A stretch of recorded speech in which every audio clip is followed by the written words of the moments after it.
Okay, so when I was out at sea, when this happened to me, I really didn't have a whole lot of outlets, stuff that I can run to, because there was only two females that were actually on the ship, me and the lady who I was working in the galley with. So I would tell her bits and pieces on what was going on, but I couldn't actually say too much to her without, getting uncomfortable and without making her feel a certain way.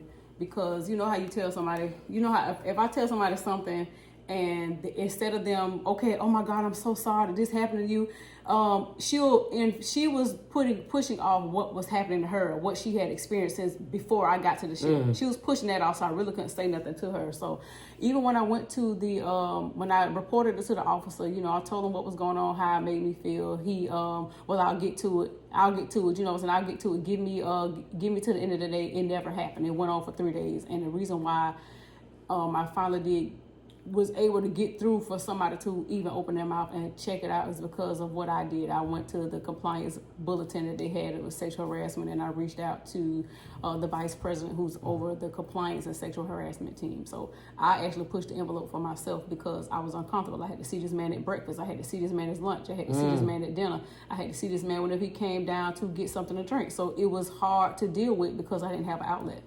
Man, my outlet would have been attention passengers. Okay, of this ship, whatever ship you was on. This man is a creep, and I'm trying to get somebody to do something about it. But guess what? I'm taking matters in my own hand. Okay. Well, at sea, you definitely have to. You have to have tough skin, thick skin. You have to stay prayed up, and you have to have an outlet. So even though I had nobody to talk to, I had a journal. I wrote everything down. I wrote the names down. I wrote what time it happened. I wrote what he said. I wrote if I said anything. You know what I'm saying? You have to have documentation because out there is, okay, well, it can be his word over yours. But if he has nothing to... And witnesses. Right, if he has nothing to back up what was said, but you do, of course they're going to go to you for the things that happen or whatever, and then they're going to interview both of you guys and see, okay, what's what, who said what, and if it's up to the person to admit if they said something wrong or not, you know what I'm saying, or they did something wrong. And I always say documentation beats conversation. You understand? Now, before you got into this industry, was this your very first time, like, really journaling, or did you always journal? How does that work for you? Actually, I started journaling head on, and as soon as I got into the working world, when I used to be a substitute teacher with Head Start, I started documenting because it was a lot of things, you know what I'm saying, stuff happened and people don't speak truth, so I had documentation, and I've learned to document things and times and names of who did what from an early age, so I've always done it. That was a sweet.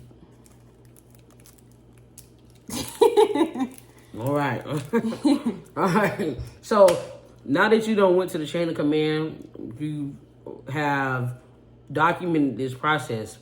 How long did it take for them to actually do something and hold this individual accountable, even though you were still going through all this day in and day out?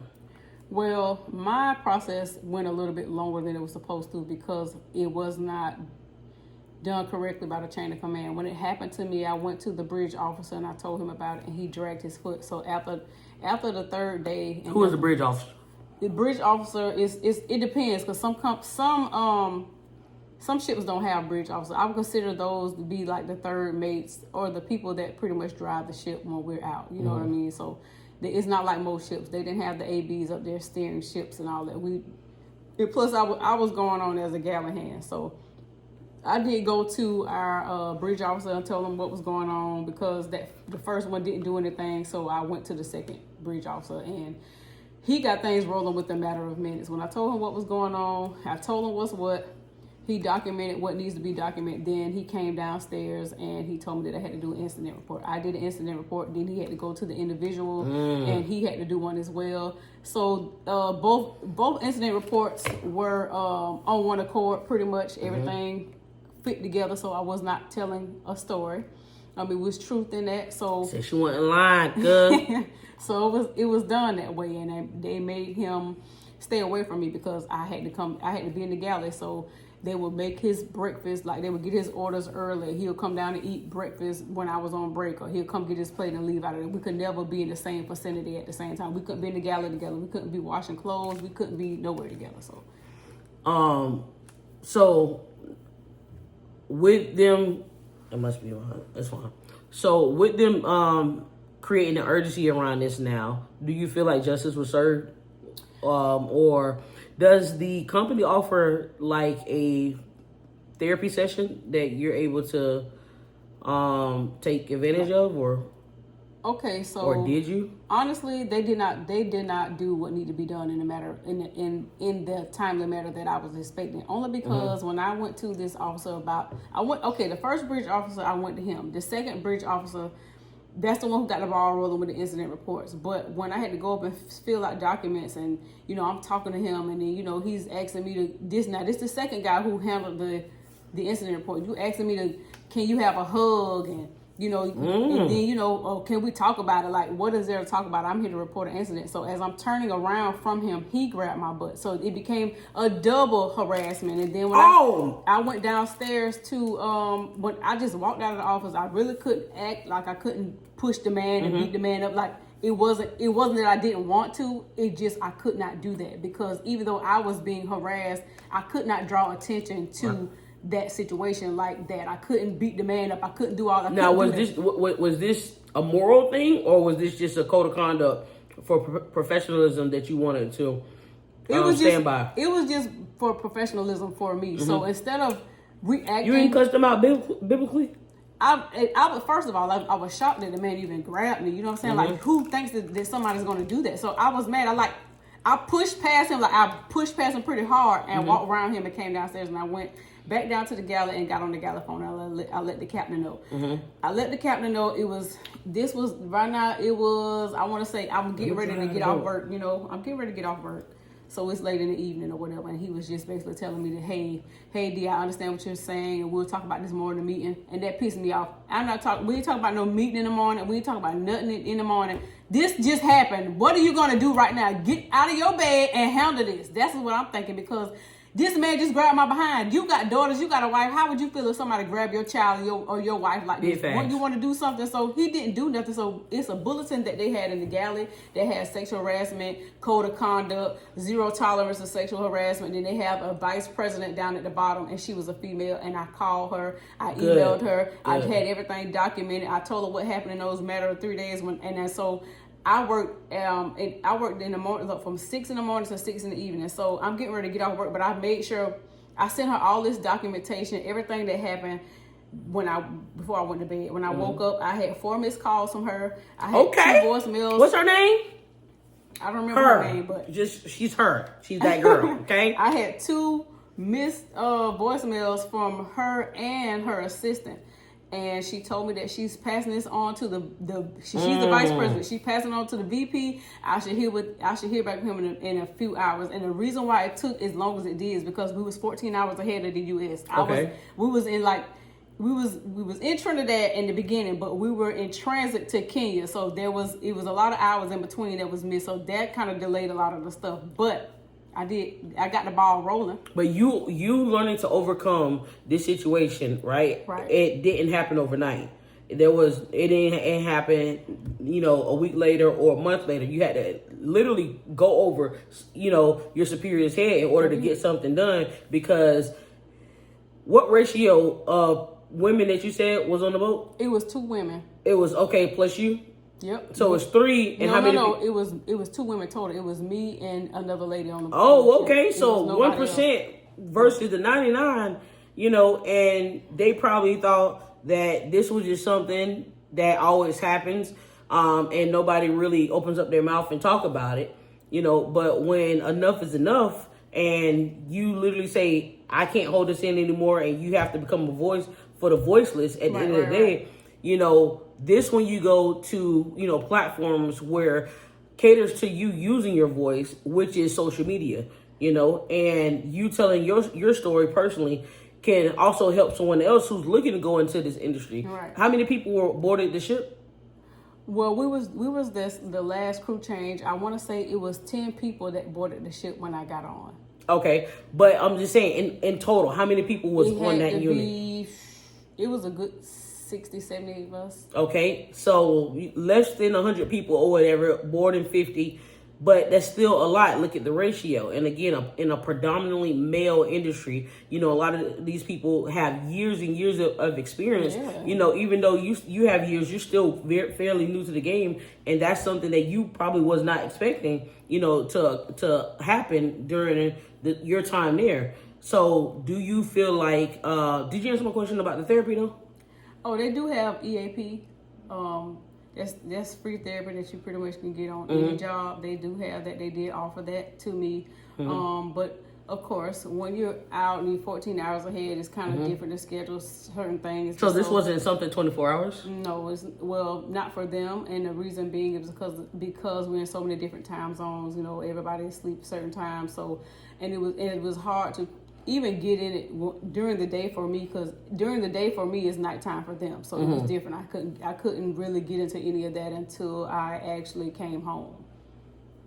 All right, so man, listen, just 3 things that you wish that you were able to do in this situation. I won't say to prevent it, because you won't be able to prevent it, but to escalate the situation so that someone won't be in the same position as you, and that the company can do to correct this situation, whether it be a fine, or like an immediate fine if something like this happened to the accusers. I know they have to go and do their research, they have to go and do an investigation and stuff like that, but what is 3 things that you feel like you are able to suggest to these companies out here to help protect women? I just really wish that you guys would iterate how important sexual harassment and the zero tolerance policy is on these ships. Because a lot of people, you have all this stuff that's on a bulletin, but you're not actually, a lot of people say that they open their mouth, they read a whole lot. There's a lot of people that say they read a lot, but when you're at work and you're busy and you're doing all this stuff at work, you don't have time to go and read a bulletin, and you need to enforce this. You need to have trainings. Like y'all have all these drills that they have on Sundays. They need to make sure they are doing these type of drills on Sundays as well. Incorporate the drills. Now that's beneficial. Yeah, So did y'all continuously do the same drills weekly? Well, or usually it depends on the different ships that they do. Sometimes they only do them once a month, that they're mandated. They have to make sure that they have a record, and then some of them do it once every Sunday. So every Sunday you're going to do a drill. So it's just like you're doing those drills for man overboard and just the man overboard drills, and you're doing the safe boat drills. Just like you're doing those drills, incorporate sexual harassment, incorporate SASH drills, and incorporate all of that. Don't just show us videos. Like, people need to see this stuff. People need to know what's sexual harassment and what they don't feel like sexual harassment. Because just like I'm thinking, you grabbed me or you rubbed me the wrong way, a man may not feel that he may not use those as sexual harassment, but it varies in every person. Like they always say, if you see something, say something. So you feel like this can create a safer environment for your shipmates or whatever, for people who are in the industry, by them doing weekly trainings? Well, I feel or even bi-weekly, trainings every 2 weeks, to just inform people of different situations that have occurred. Well, I can't really say that it would prevent some things, because even though you go to these trainings with these people, I still have been harassed. That wasn't the last time I was harassed. And we used to have these trainings, these video trainings, every time we had a ship meeting, and people hear this stuff and they just go over their head. They don't care nothing about it. They still gonna do what they want to do. So again, like I said earlier, having them be held accountable by putting a price tag on it. They should. Find them. Find the individuals if they are found guilty doing this, and that will eliminate a lot of the individuals who are acting in such manners or whatever, or feel like that they can get away with hell, if they put a price tag on it and they fine them for their actions, or maybe suspend their twit card, whatever the case may be, for 6 months. Now that hurts their pockets and that hurts their families, because they haven't been considerate of other people while they was on the ship. And it creates a hostile environment as well, because now you mean mugging, the captains, because they ain't moving fast enough. I'm talking about something. You got this jerk over here who done did this, that, and the third to you. So it sucks that you have to be in a position where mentally, you're dealing with, first of all, being away from your family, Right. and you don't have anybody to turn to. Yeah, you got God, you feel me? But Lord, I need you to go ahead and now. you feel me? I need you to activate real quick in this situation for it be a knuck a few bucks. You know, it's really gonna be Holy a man. Spirit, activate. It's really gonna be a man overboard situation, like for real, because somebody finna get they junk split. Like you keep on, taking it lightly. Well, see, the outcome of that situation, I finally got a hold to the HR rep. We talked to him, and he was just, he didn't want me on speaker when I was talking to him because in my email that I sent, I let them know that how unattentive the mates were, the officers were, how unattentive the captain was, how they didn't jump when I told them this was going on to me. I cried on the phone talking to this man, telling him how uncomfortable I was, and he still wanted me to wait till the next day. I was not with that. Wait till the next day for what? Because of the time zone? No, so because it was his off time. I call it was his off time.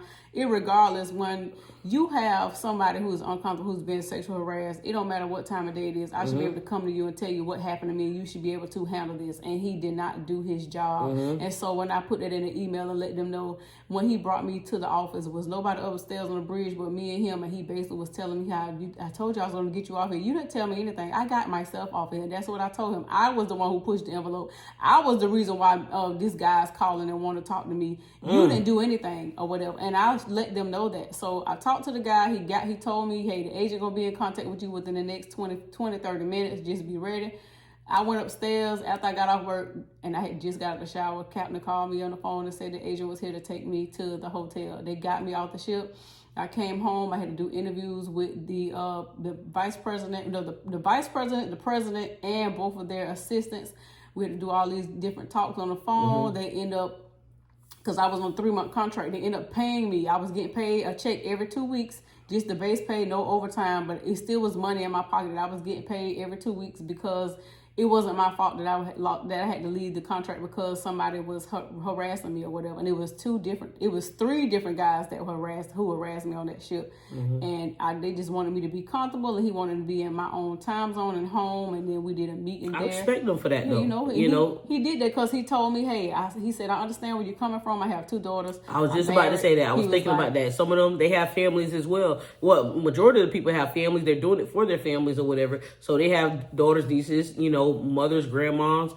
So they think about that. He was very, I love that about him, and he made sure that I was paid. He made sure that I got home safely. Shout out to you, sir, for being attentive. You feel me? Text me, call me, told me to call me. No matter what time of day it was, just made me feel comfortable or whatever. But what I also want you guys to do, if you ever harass and you feel like they're not jumping when they're supposed to jump and they're not doing all this, when you have documentation, make sure you file the EEOC.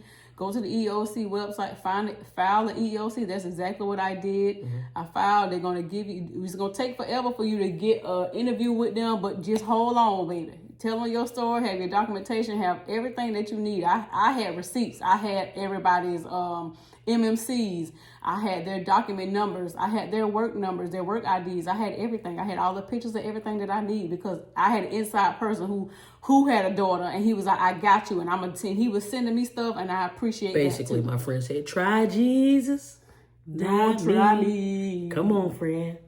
Because I fight. Yo. But I went through the chain of command and it did not work in my favor. But guess what? It's a higher power. God took care of me. And they still have it in the system. They still have it in the system where you reached out or whatever. And even though they didn't take care of it right then and there, that doesn't mean that you have to let that sit. Right. And they didn't. I got what you I can deserved. follow up still. I could have went and got more from them, but because when I talked to this guy, his name was Mr. Smith, that was over the EEOC. He was over my case. I talked to him and I told him what was going on, and he was like, I always thought that it was a bunch of males working in that industry or whatever. I was about to ask what are some reasons that people hesitate to come forth? Yeah, and he was like, they're afraid because, oh my God, this don't happen at sea. What are you talking about? So I'm telling him what's going on, and this man just was so compassionate, and he was just, you know what, I'm gonna see what I can do. So as far as their policy, as far as getting money, they can only go up a certain amount with them. The highest they can go up was $5,000. And, I got the $5,000, and he told me, well, if you want to push the envelope and sue the company in general, you can do all that. But I didn't want to do all that. It was just too much. It's too much of a headache. But I do know, they handle everything. Anything that they did to the employees that were involved, I was informed about what happened to them. But it took at least a year for me to get that money. It also took about 6 months for the whole thing to be resolved because they had to interview everybody who was involved, people who was witness to it. That's understandable. Even though he'd do it over the phone, when they came back to, I think they were in, I can't even remember what it was. But I think it was some part of Louisiana. They came back, when the ship came back to the States, those guys had to go in the office. Those guys had to be interviewed. Those guys, because the president said he goes off of body language. He wanted to see the body language because he could tell if they're telling the truth or they're not. So that's what happened for me. That's a good skill set. And I really appreciate that. And everything went like it was supposed to, but I could have really pushed for more money. But look, as long as I was off that ship and safe, that was my main focal point. 1,000%. I'm gonna make money anyway because I'm a merchant mariner. I'm gonna make this money or whatever. So that was never an issue for me. My safety, me being on the ship, being harassed, and having to see these guys at breakfast, lunch, and dinner. And every time I go downstairs, they downstairs. If I go in the theater room, they in the theater room. If I go wash clothes, they wash the clothes. That's uncomfortable for me. That's what I didn't want. So you just got to be protected and careful. All right, Fred. I think educated them on literally. Not only you share a personable story, and I know that can be difficult for you to talk about, but it's needed. It's needed. And if some other individual that's out there struggling, they may be at the ship, or they may have experienced this in the past, y'all pull up, comment below on, what valuable information y'all found throughout this video. And if you've ever experienced it, shoot her a message, shoot my dog a message or whatever, and see how she can help you fill out the necessary forms, even though it didn't work out at first in her favor or whatever. She's able to still give information. And I'm proud of you, for real. I'm proud of you. Tomorrow stand on business. That's right, because when it comes stand to on your business. Safety, your safety at sea matters. That's the number one goal when you're at sea. I don't care how much money they're making. Am I safe? Is it safe for me to get on this boat? Is it safe for me to put this on? You have to know what you're doing. You never do anything without your safety gear on. And if you're uncomfortable in any situation, if you have any concerns, always go up the chain of command. If you feel like your mate not doing what he's supposed to, go over his head. Sometimes you have to go over their head for them to realize that, hey, this girl was going through some stuff and I didn't do what I was supposed to. You know what I'm saying? They have to get in trouble. They got to get a smack on the wrist. And it's only because they're comfortable. It's only because they're comfortable that they allow certain things to, go ahead and transpire. And they may have a good relationship with the person who's now been accused of, this situation. So I know it can't be the first, and it definitely probably won't be the last. But if you put a price tag on that thing, I promise you, if y'all find every time you're harassed, you won't have no merchant mariners because they'll be off the ship. They'll have all this stuff that they got to pay to you, and you'll be looking for people to come to work. So just protect your being, your own being, your well-being. Protect self, protect your peace, because, like she said, your safety matters. Safety is first wherever you go. That's what my dog suited up. You feel me? That's right. So, you gotta protect yourself at all times. Because this is work mode. I'm in work mode. I'm here. I'm a vessel to teach females, to teach other males. Sometimes men get harassed on ships too, and they don't know. They don't want to say nothing because they don't want nobody to feel, oh, she harassed me, and they don't want nobody to talk down. And that lady was feeling on you, and it's a problem. But when they were like, hey, fine shit. You know what I'm talking about? Hey, Red. Some males are hit on, so it's not just females in this industry; it's males as well. I done seen some things. I done talked to certain people. I've seen people get dismissed. I've seen them get fired on the spot. I've seen the crew boat come get them and get them out of there. So you just have to be careful. Protect your peace. All right, y'all. This was a great episode. I'm proud of you. Like I said, man, where can they find you at, and how can they get more information if they want to, pull up on the boat now that they know you got one of the goats out there helping protect? Well, listen, I have an ebook that helps you, that guides you. It's the blueprint of how to become a merchant mariner. As far as following me, please continue to follow me on YouTube. Marital Hustler Ship Talk 25. Follow me here. This is where the live videos will be at. This is where... And them TikToks be jumping too, dog. Them TikToks. This is the unfiltered realness, the raw. This is the experience. This is where I'll be coming to you guys with the stories. I have so many to tell. All right. Y'all heard it here first. Make sure y'all follow the podcast and go ahead and tap in, all right? Peace.